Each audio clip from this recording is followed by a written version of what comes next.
Ya kita karon sa Loon, Bohol International Cruise Port, the port of Loon, o niya kani may mutang sa Katagbakan Handig. Dito tay mga pasahero paingon na kini ngadto na sa katuwang Loon Bohol International Cruise Port. Diri sa Katagbakan Handig to Katagbakan Norte. Now, doon na tayo reflections. Way back nitong mga more or less 2005 or before sa Bagyo Sadya, kining lugar wa pa ni mas minto. So pinakagamay ra ni nga lugar, pinakagamay nga lugar. Kaya akong gidaha si Municipal Engineer Engineer Noel Castrojo na video coordination sa MPDC Engineer Alan Nator. So pagdana ko na Engineer Castrojo akong ignan nga atong andamon kining lugar sa kining Katagbakan kay hopefully in the near future mahimo kining usa ka international port.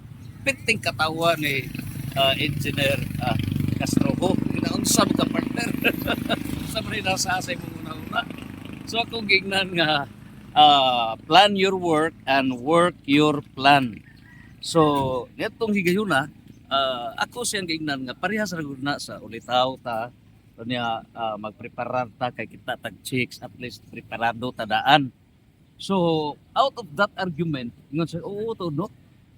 We have the saying, plan your work and work your plan. So, netong higayuna, may ari yun.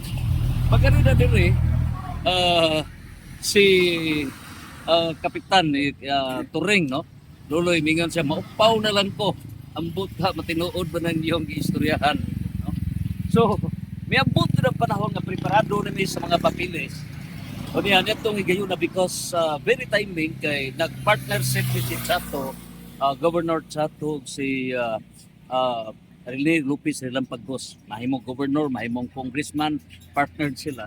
So, ang sagod ng bayan in one heart usap.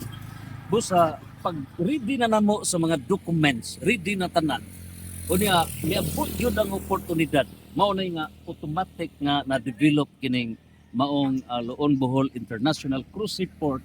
O niya, pinaka-ready na kini nga mga arrival sa nakadaiyang mga lugar sa kalibutan. So natay mga pasahero karon. Santos, Santos, Santos. Fiat.